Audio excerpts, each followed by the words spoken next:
Good afternoon, America. How y'all doing? Hope you're doing better than I am. And as far as the world is concerned, get off your butt and do something right for a change. Wouldn't that be a novelty?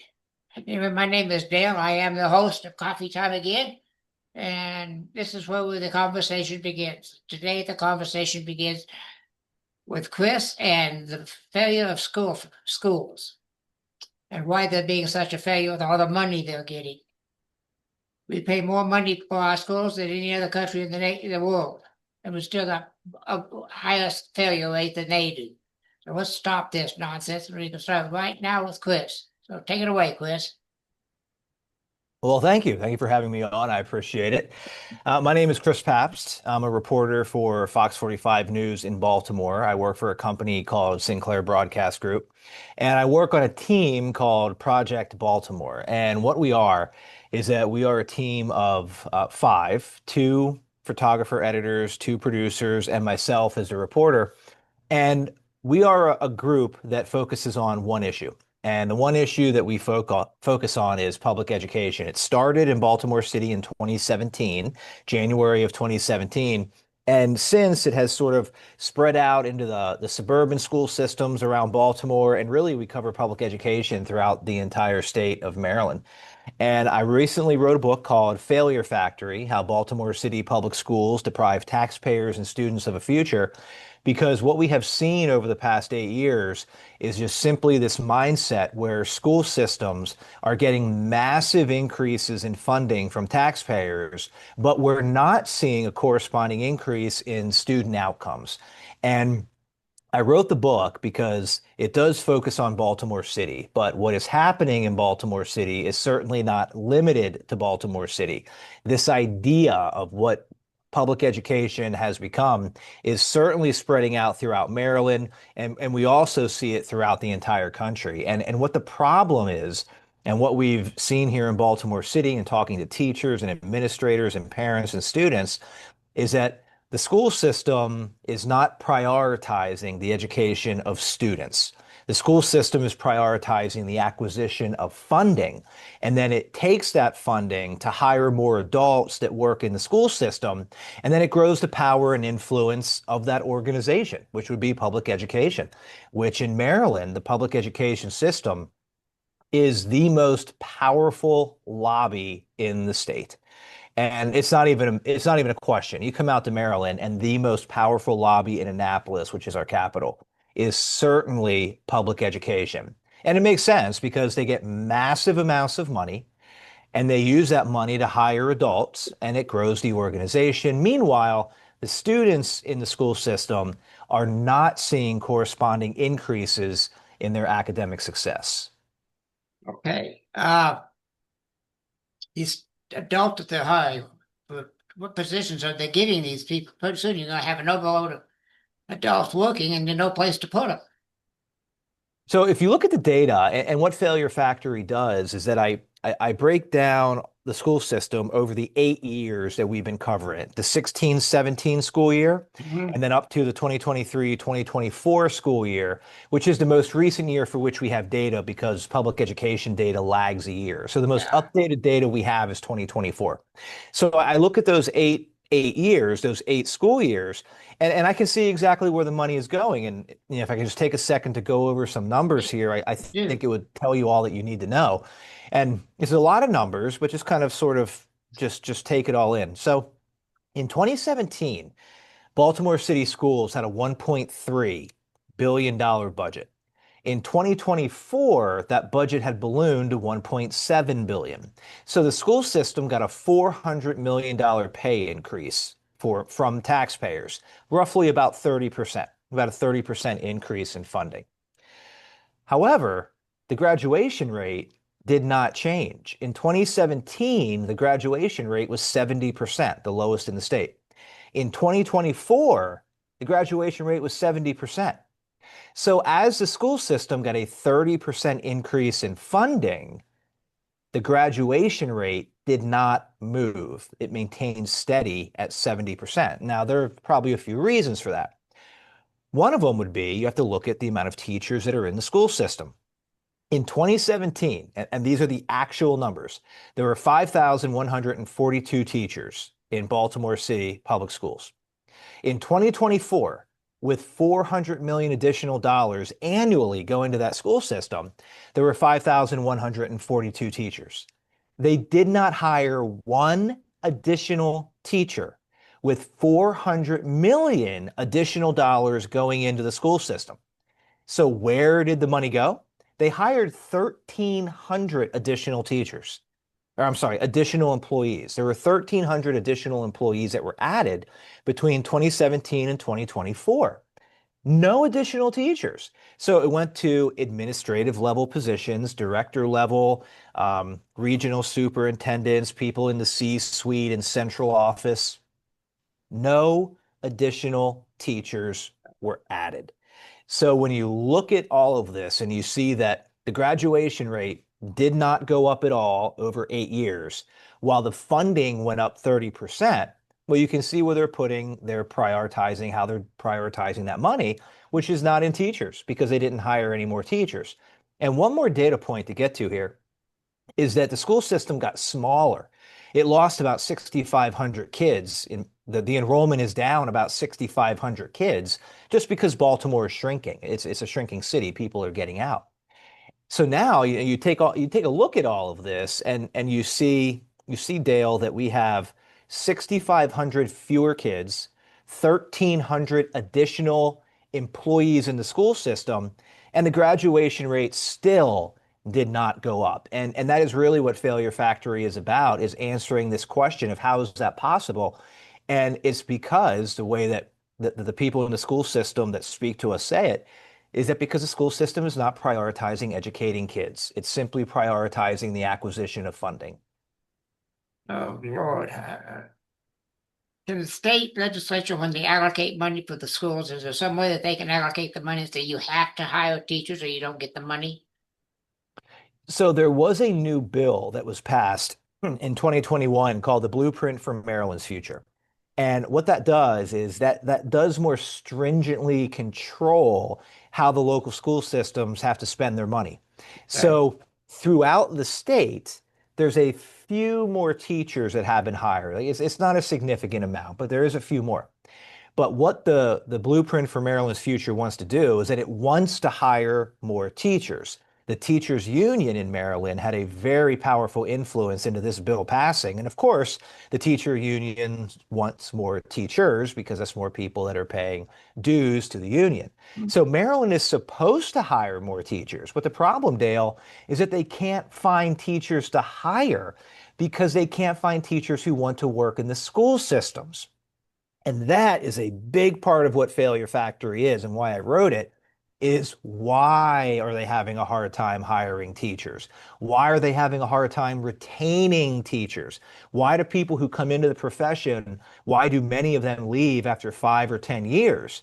And the answer to that's a whole different conversation. Do you want to get into that conversation? We can get it briefly. So that is more environmentally based. So Okay. most of the teachers that we speak with, they tell us the main reason that they leave is because of the lack of discipline in schools. The kids are no longer being disciplined the way that they used to be disciplined, say 20 years ago. Yeah. Suspensions are down significantly, expulsions are down significantly, arrests in schools are down significantly. And a lot of people would say, hey, that's a good thing. We're not arresting or suspending the kids. But the problem is, in not doing that, you're keeping the disruptive students in the classroom. And when you keep them in the classroom, they disrupt the learning for every other kid. And more importantly, they disrupt the teacher from doing their jobs. And when we see this national shortage that is all around the country, I mean, this is not a Maryland thing, this is a national thing.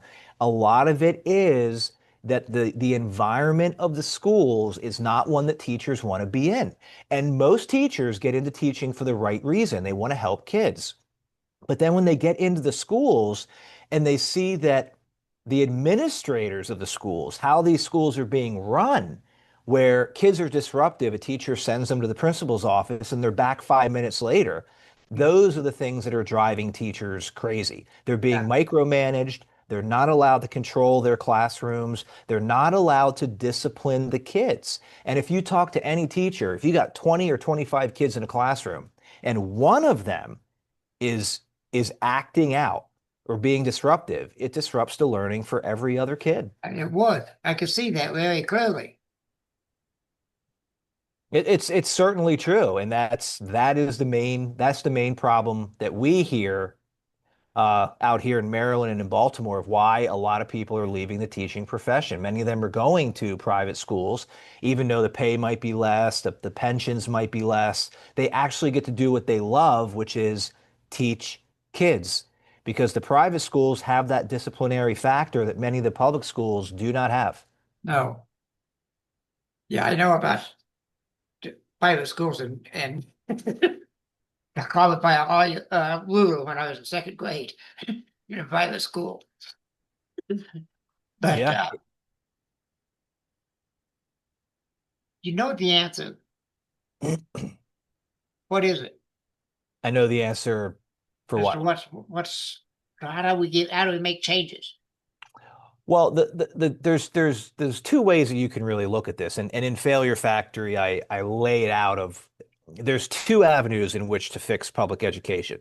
You fix it on the policy side, like what actually is happening inside of the schools, Mhm. but also you got to change it on the political side, which is who are the people that you are voting for to be in your state legislatures or also to be on your school board. So let's focus on the policy side first. Yeah. In in Failure Factory, I go to schools in Baltimore City, I go to schools in Maryland that are showing significant success. Schools that are getting the same per pupil funding as every other school, schools that are pulling children from the same impoverished and crime-ridden neighborhoods as every other school, but they're showing significantly different results when it comes to student outcomes. And the things that you see when you go to these high performing schools is that they generally have a principal that instills discipline, empowers their teachers to be able to take control of their classroom and discipline kids, supports their teachers in the classroom, and allows their teachers to teach. The other thing that a lot of these high performing schools do is that they expect their kids and for their students to learn. And a lot of times, what we see in places like Baltimore is that there's a lot of reasons or excuses why a student is not learning. And we see it all the time. The student lives in poverty. You can't expect them to learn at high levels. The student comes from a neighborhood that has high crime. You can't expect them to learn at different levels. And while things like that certainly have an impact, what you see in high performing public schools is that the principal is not allowing that to control the mindset of the child. And just because you come from a low income household or a low income neighborhood where crime is higher than the national average does not give you a reason for why you don't come to school and pay attention, because school is the way to get out of that situation. So when you have principals like that that are demanding that their teachers hold the kids accountable, and a principal that is demanding that the students are held to a high account, though that is so important. And you can see it in the kids' face that when the adults expect something from them, the kids are more likely to achieve it.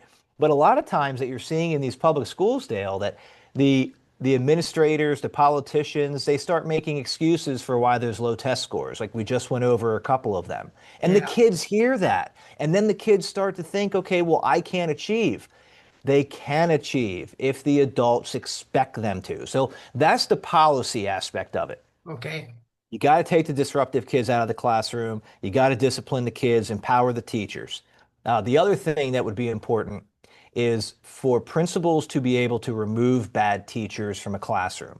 And right now, we have a situation where it's very difficult for a principal to remove a bad teacher from a classroom simply because of the way that the union structure is set up. So if those things can change, that wouldn't cost any money, by the way. Nothing that I just mentioned requires any more funding. That would have a significant impact. The other part of it is the political aspect of it.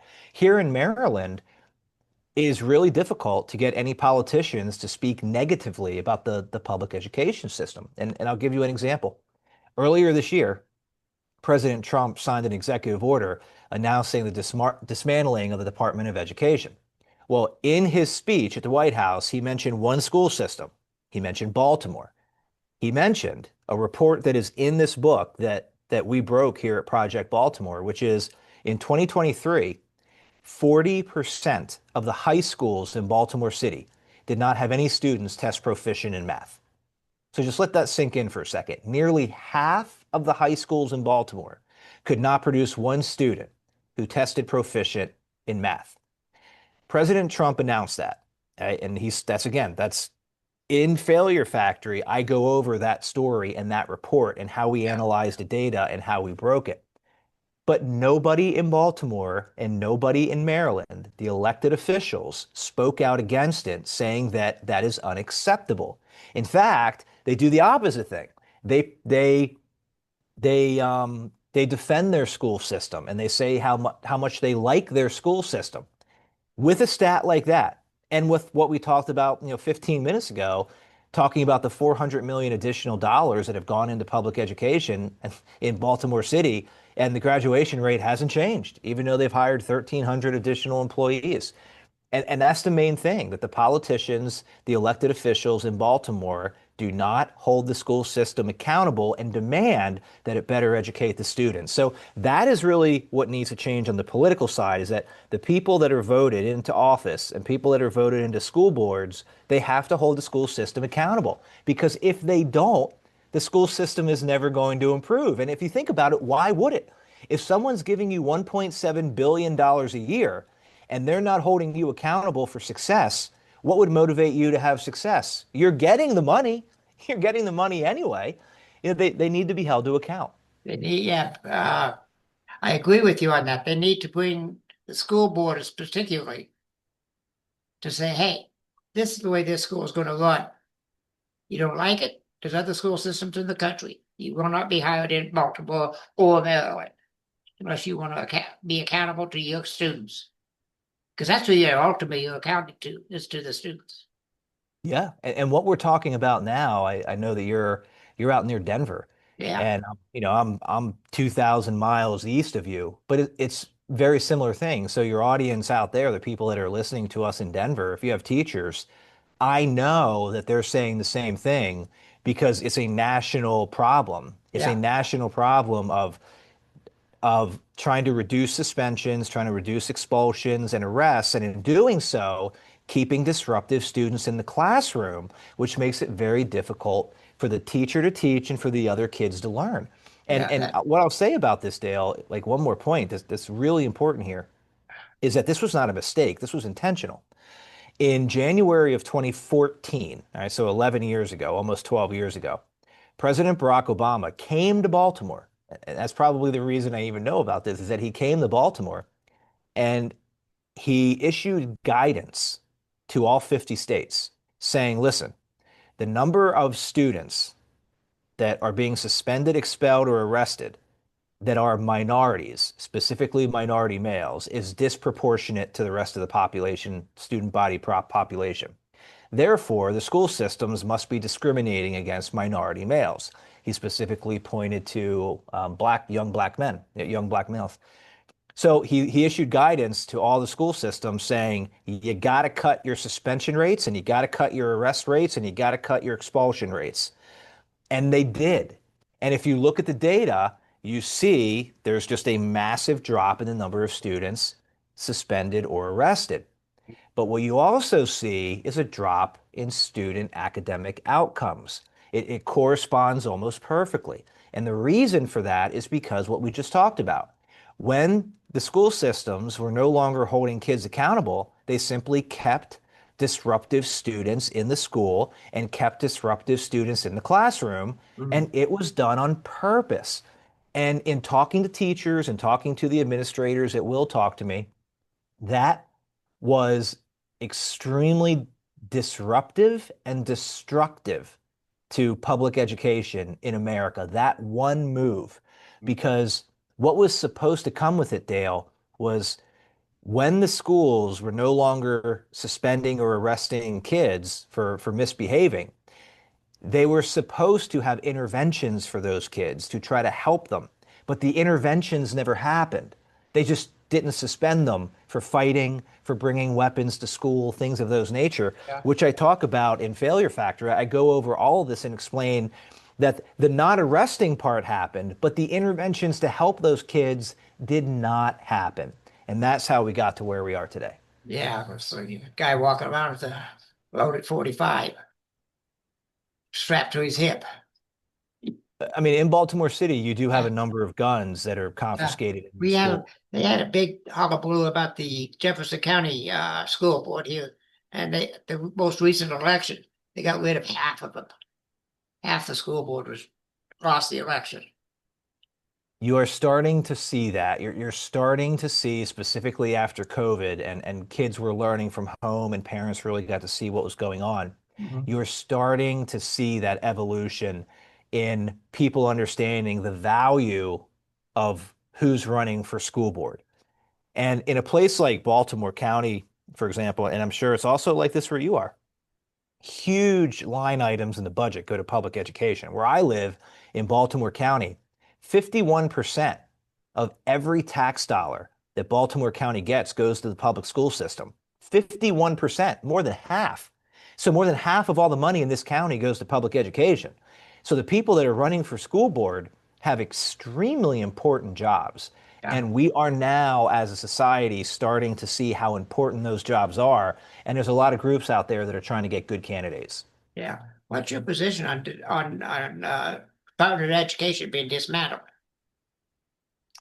So Monday, a week ago, last Monday, I interviewed Secretary Linda McMahon, Hmm. and it was the first time I'd ever met her. And I found her to be a very gracious, very kind person just in the, half an hour or so that I spent with her. And she has a pretty compelling argument for why the U.S. Department of Education should be dismantled. And her argument includes Baltimore. It includes what we talked about before. 40% of the high schools in Baltimore in 2023 did not have any students who tested proficient in math. And she's saying, listen, what the U.S. Department of Education is doing isn't working. It's not working. You look at our test scores, you look at the failure rates, you look at like SAT scores, mean AP grade exams. The results are going down for our students. Academic outcomes are going down. So the U.S. Department of Education is not helping the situation. Therefore, why do we keep doing it? So you would ask a question, and this is a question that I asked her. Okay, well, let's say you take a school system like Baltimore that Secretary McMahon has mentioned and Donald Trump has mentioned. If that local school system has shown decades after decade that it cannot run itself well, and you want to return public education to the localities, how do you do that with a school system like Baltimore that has shown a very bad track record in how it educates its kids? And her response to that was the money that is getting tied up in the U.S. Department of Education. There used to be 4,200 employees. When Donald Trump took over this most recent term, there were 4,200 employees in the U.S. Department of Education. It's now down to 2,100. They've cut it in half, and now they want to get it down another 2,100 to zero. And she's saying all of that money, billions of dollars, was getting tied up in the bureaucratic state in the U.S. Department of Education. If we Right. get rid of it, we can now give that money to the school systems and they will have more money as opposed to tying it up in pensions and salaries and healthcare benefits for the 4,200 U.S. Department of Education employees. If they're not there anymore, that's more money for the school systems. And the emphasis, she said, has to be on parents demanding that the school systems improve. And her argument is that public education is local. And the local people have to demand better. She's like, we have proven in the past 40 years that the U.S. Department of Education is not good at improving local school systems. So if we're not good at it, she said, why are we continuing to do it? We shouldn't. That's why she wants to dismantle it. Well, that's exactly my position. I've said it for years. I said when Jimmy Carter set it up, I said that's not going to work. You're going to have problem schools belonging to local school districts, the running of schools. And they need to Yeah. have people in there that are going to say, "Hey, you out. You got a gun on you. You got to get out." Yeah, Meet it's have the cops been meet him. Have the cops meet him outside the door. well, you certainly the safety is extremely important. Yes. And if you talk to people in the school system, like we just discussed, there's this idea that there has to be accountability because let's say a child does take a gun or a knife into a school. And I Mhm. interview people in Failure Factory where they say kids have done that and didn't get in trouble for it. And the reason they didn't get in trouble for it is because the principal didn't want to have a gun found in his school because it makes the school look unsafe. So there's a lot of manipulation of data going on here as Oh, well. well, But what teachers are telling me in Failure Factory is that a lot of times these kids will bring a gun into school and nothing happens to them. But then they take a gun into a convenience store and now they're arrested. yeah. And the schools are supposed to be places where they learn lessons for the real world. And too many times those lessons are not being learned. No, they're not. I am just a big fan for schools. I've got 12 grandchildren. My boys are adults now, almost to retirement age, but I got 12 grandchildren that need an education, which is why I fight so bad for it. We don't want you on here. I want you to tell the public I'm getting a better leadership than I've had in a long, long time. So I think what you're saying is 100% correct. I have no doubt that you sent me a copy. And I've glanced through it a little bit. I haven't had time to read the thing, but it's amazing what the schools are doing and not doing, more importantly. So one of the big themes of Failure Factory is a grade changing investigation that we did over a 5 year period. And it started in 2017, it went to 2022, 2023. And what we found that later led to the Inspector General for Education in Maryland doing an investigation confirming this is that there was widespread grade changing in Baltimore City public schools, in so that students were failing and the school was not giving them tutoring or helping them improve their scores. The school was just changing the failing grades to passing. So you would think to yourself, okay, why would a school do that? Well, a school would do that going back to the original premise from the beginning of your show, which is the focus is not educating kids, the focus is acquiring funding. So when you pass kids, they are less likely to drop out, and funding is tied to enrollment. And if you can keep that child enrolled for a few extra years, when normally they would have dropped out, the school makes more money. And that is why, and in Failure Factory, I go to schools. I go to high schools, Dale, where 75% of the kids in the high school are reading at an elementary school level. And Oh, how can that happen? It happens because they keep getting pushed through. right. And what the Inspector General for Education found, because he has what I don't have, which is subpoena power, he had found that over a 4 year period, there were 12,542 failing grades improperly changed to passing in Baltimore City schools. 12,542. He estimated that upwards of 10% of the students in the school system in certain schools were graduating who should not have. These are kids that are graduating without the proper skills that they need to get a good job, take care of themselves, and take care of their families. They simply do not have the proficiencies in math and reading to be able to do those things. And we know it because we can see what the proficiency rates are. In 2024, 10% of the kids in Baltimore City schools, the entire school system, that took the math test were proficient. 10%, meaning 90% of the kids in this school system with a $1.7 billion budget are not proficient in math. But then you start thinking, well, Chris, you had just said that 70% graduation rate. How do you have 70% of the kids graduating, but 10% of the kids are proficient in math? Well, you have that because the focus is not on educating the kids, it's on acquiring the funding. And when you do that, you have a situation where kids are graduating without the skills they need to be able to get a good job and take care of themselves and their families. And it's really heartbreaking. Yeah. And in Failure Factory, I talk to the families, I talk to the kids, I talk to the parents. I'm in the homes, I'm in West Baltimore, I'm in, these extremely economically depressed areas with high crime, and it breaks your heart to talk to the kids because the parents want better for their children. Yes. But many times the parents were also undereducated by the same school system their children now attend. Mhm. And they're trying, but they're not getting help from their school system. And they're being failed by the school system yet another generation. And that's why I wrote Failure Factory, because people need to know what is going on in the schools. And I truly believe that this can be turned around. Mm. We can greatly improve our public education system, but it's Yes. not going to happen unless the people who run the school systems are held accountable. And right now, they're not being held accountable. So what can I do as a podcaster, and besides putting the show out like this, what could we do? I do to get these people. I did an op-ed on apathy after Yeah. some issue with one of my podcasts of human trafficking. Nobody watched it, so I did an op-ed on apathy. Nobody read it.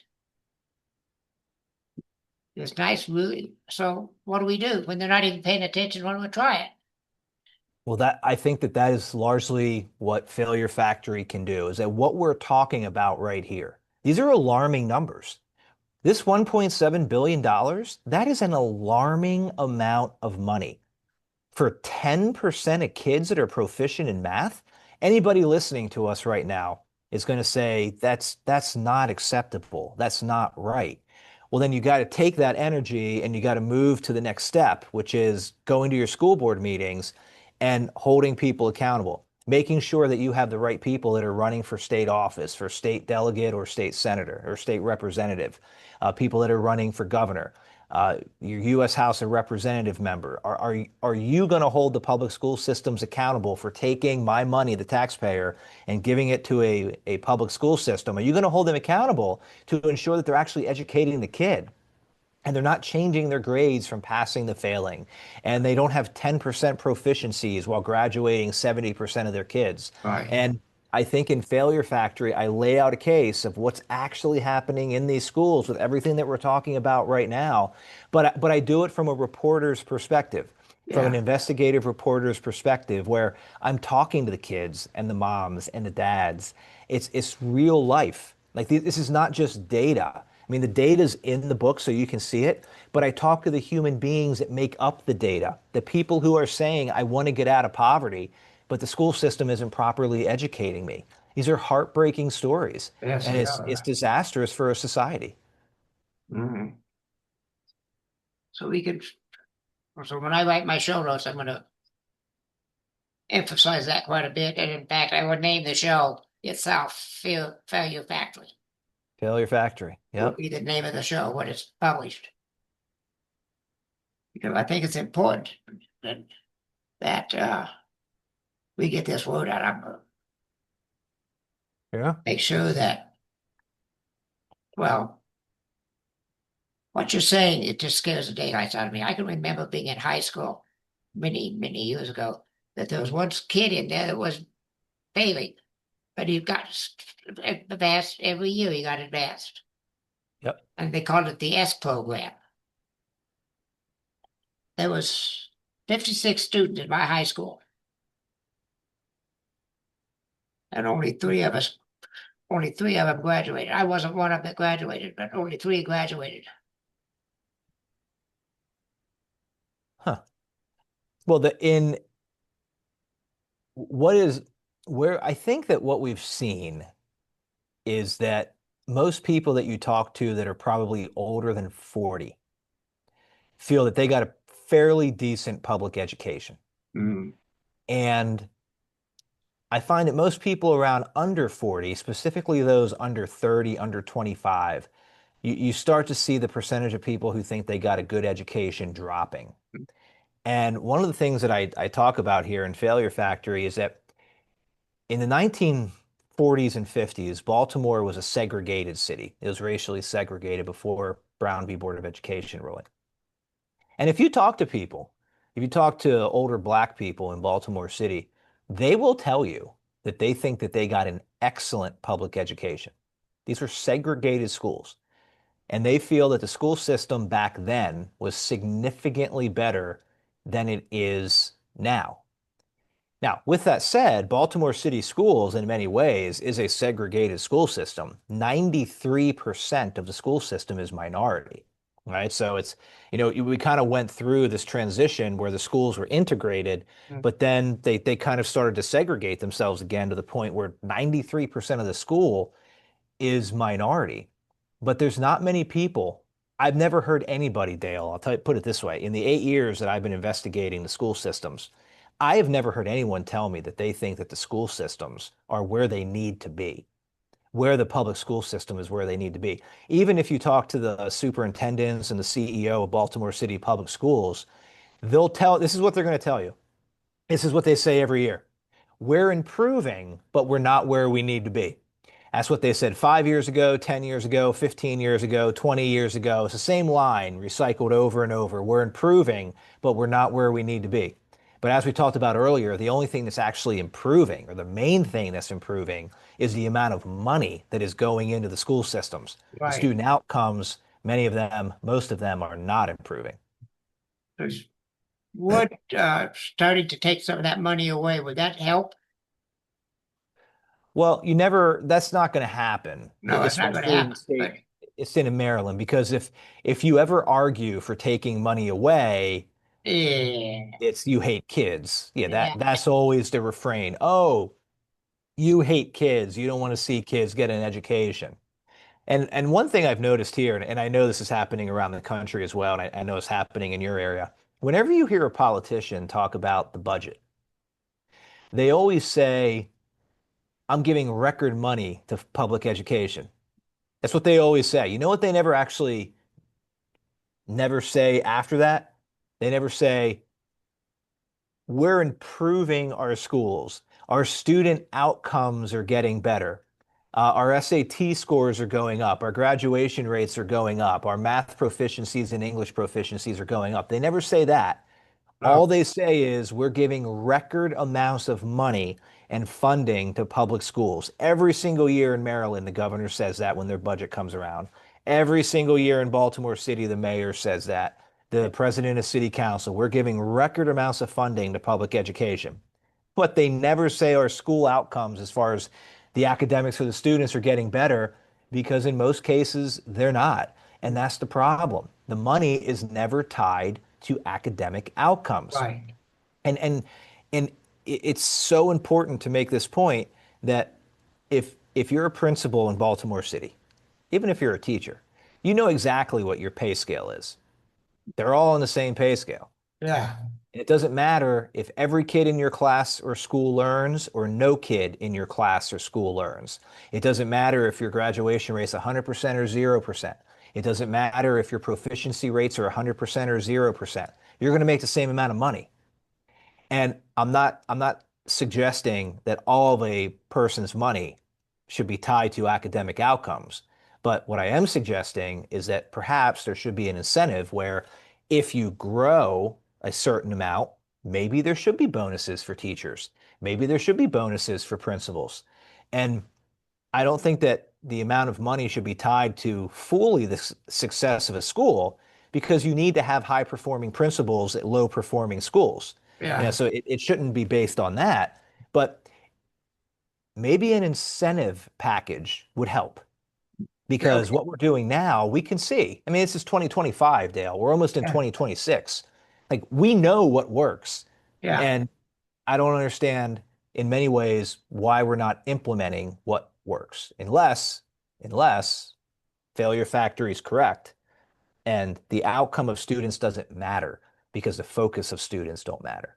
right. I can see from what you've been saying that it's pretty not focused on the on the students, but it's focused on power because that's what money is power. And when you're using that money to hire more adults, now you have more votes. Right. Yep. Right. Yeah, power is when you get to that power, when you get power hungry, and money really starts flowing. Yeah, and I think one thing that benefits me as a journalist is the real life people that I'm able to talk to Mm, and share their stories in Failure Factory. You yeah. know, these are the people that are trying to get out of the situation. And I'll give you an example of one person. Uh, one lady that I spoke with, her name's Michelle Bradley. And when I spoke with her, she had two daughters that were in Baltimore City Public Schools. And Michelle made it to high school in Baltimore City and never learned how to read. So she made it to, I think, ninth grade, could not read, and had to drop out. And she wants better for her kids. But her kids are also being undereducated by the school system that never taught her how to read. And a lot of people want to blame parents. And obviously, a parent has the biggest impact on a child's life. However, all that Michelle can do is get her kids into that school, make sure that they attend school. But if Right. the school is not educating them when the child walks through those doors, somebody like Michelle, who was later diagnosed with dyslexia, she can't help her kids the way that somebody like me or Yeah. perhaps you would be able to help your kids. Hmm. And Michelle's also not getting $1.7 billion a year. No. And we are told, we as citizens, through the social contract, that we go to work, we have taxes taken out of our paycheck, and those taxes go to the public school system. And the public school system's only job, we are told, is to educate kids. But when that doesn't happen, there's no consequences for it. And I talk to people like Michelle, and in Failure Factory, I tell her story because her story is one of a parent who wants better for her kids, but she's trapped. She Yeah. can't leave Baltimore. She doesn't have enough money. She can't No. send her kids to private school. She doesn't have enough money. Um, Maryland does not have a school choice or program for her to be able to put her kid into her school of choice to try to get them a better education. And so she's stuck and it's Yeah. heartbreaking and it's sad. And there's no charter schools in Maryland, then I assume. There's very few. I think the entire state has about 45. So a Yeah. state of roughly 6.5 million people, there's 45 charter schools, and about 35 of them are in Baltimore City. And it's the way the charter school system was set up, which I describe in the book, is in order for a charter school to get set up in Maryland, you have to have approval from your local school board. So essentially, the local school board is approving its own competition. Yeah. And I equate it and say like if you're in a town and you own 10 McDonald's, it would be like the McDonald's having to approve the Burger King coming into town. Yeah. You're like approving your competition coming in. And that's really what's happening in Maryland as far as the charter schools are concerned. That's So me. that's why there's not very many of them. And the other Yeah. thing is that when the charter school law was written in Maryland, charter schools must be unionized. And part of a charter school is a lot of people say that, okay, well, it gives you a little bit more freedom to try new things. And if those new things work, you get more parents and more kids that want to come to your charter school and you grow your charter school and the success of your charter school. But in Maryland, it's hard to do that because they're all unionized. Yeah. It has to be. I myself personally am not much of a union fan. So I don't like it. I'm not real fan of unions, particularly when they're mandated like that. If you have to have a union, and I can't see that at all myself. But that's the way it is. So that's what you got to deal with. That is absolutely the way it is in a state like Maryland. And Yeah. I think that when I get a lot of questions as I'm doing my book tour and doing a lot of podcasts and speaking engagements for Failure Factory, and a lot of people obviously ask about the unions. And in full disclosure, my dad was a teacher in Pennsylvania for 35 years in the Yeah. teachers union. And when you look at the unions, I think what you have to look at is why the union's there. It's the teacher union, it's not the students union. And the teachers union is there for the teachers. Right, Again, their priority, the teachers union's priority is not the education of students. It's not. It's the teachers. It's acquiring better wages, getting more teachers who are paying more dues. And the teachers union's job is to grow the power and influence of the teachers union. right, It's just like if you're listening to us and you have a job with a company, your job is to help grow the company. That's why you're right, there. right. Well, the teachers union is the same thing. They're Yeah. there to grow the power and influence of the teachers union. So people need to look at it from that perspective. Mhm. The teachers union is not there to educate the kids. It's not their job. And I think a lot of people look at the unions and say that they're evil. I've heard people say that. And I think that you just need to look at it from what the union's attempting to do. Now, if you don't like the union, then people need to speak out against the union. And Right. they need to, again, it goes back to you have to elect public officials that are going to push back against the union. And in Maryland, we don't have that. No, no, no. I didn't think you did, or it wouldn't be there. But unions are going downhill anyway, so Yep. the so I take hope in that. I'm not union. Oh, I'm a one man operation. I got me, myself, and I to do everything on the podcast. Yeah. So I'm not unionized. I understand. Yeah, but I can tell that you're into it and you like it. And I hope that, we can spread the message and get the idea of Failure Factory into people's hands so they can read it. And if you can pick up the book anywhere, Amazon, Barnes and Noble, Goodreads, and any local bookstore if they don't carry it, you can certainly order it from there. And Yeah, if you read it, I'm very easy to get a hold of. I'm just Chris Pabst, ChrisPapst on X. I'm Chris Pabst on Facebook. Just type my name in, Fox 45 yeah, in Baltimore. I'm very easy to get a hold of, chrispabst.com. And let's continue the conversation. you bet. Write me, let me know what you think. Yeah, let him know. Go ahead, please. Get some some input to him. Let him know that he's doing the right thing. Cause what I do, because we're up the company that I is hosting all my website, all my web shows. Is, we're converting them all to MP3, so we're taking all of this video stuff out, but they're paying me to do that. So of course, money talks. So I'm doing it. But what I am doing is before they get around to taking converting my show to an MP3 from an MP4, as I offer you the opportunity to have a copy of it the way it is right today, just the way it is today, except it's been edited for free. I own the copyright, of course. However, I give you permission to use that for whatever means you need to be using this thing for, whatever platform you want to put it on, however you want to use it. Can't edit it, but you can use it. If you can Got find it. a way. Do you want it?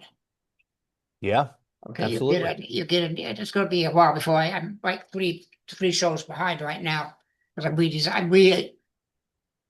uh redoing the company. I'm rebranding, so I'm in the middle of Okay. a new website. So if Got it. you get it, and that's called redeliver. We transfer. All you got to do is download it. It's free to you to download it, and there you are. You have it. You can use All it for right. whatever you need to use it for, and please do. All right. Appreciate it. Thank you. You betcha. What's the last thing you need to say? I want the public school systems to improve. And I feel that they can. I feel that the formula is there. We know what works, Mhm. and we have to find a way to break away from the status quo. Yes. But it is going to be hard because, as we talked about in the beginning of this podcast, the status quo is making a lot of people a lot of money. Mhm. And a lot of people in the public education system are making a lot of money with the status quo. Right. and they're making a lot of money, and it doesn't matter if the students learn. So, in order for that to change, we have to have a system where there needs to be accountability. And I know we've said that a few times in this podcast, Yeah, but it's so important. And the reason that public education is the way it is because there isn't accountability in the school systems for how much money they get and whether the students are learning or not. And that is what has to change. And if you read Failure Factory, please pick up a copy. That's the point that we're trying to make. And I do believe that it can change. And I right. do believe that when you look at a city like Baltimore with high poverty, high crime, low economic opportunities, Baltimore is at the end stage of what a failing public education system can do to a society. Right. And I fear that Maryland and America is going the way of Baltimore City. And if we don't stop it now, it's going to have dire consequences for our society. I totally agree with you, Chris. I want to thank you very much for being here. You've been incredible. And there might be a chance later on, once I see some other progress or I see something different going on, but I ask you back. So we go over what's working now. Why is it working? What happened? Please do. So there's a chance you'll come back. Absolutely. Yes, Uh, sir. don't turn off. Don't go offline. I'm just gonna, if I can find it. There it is.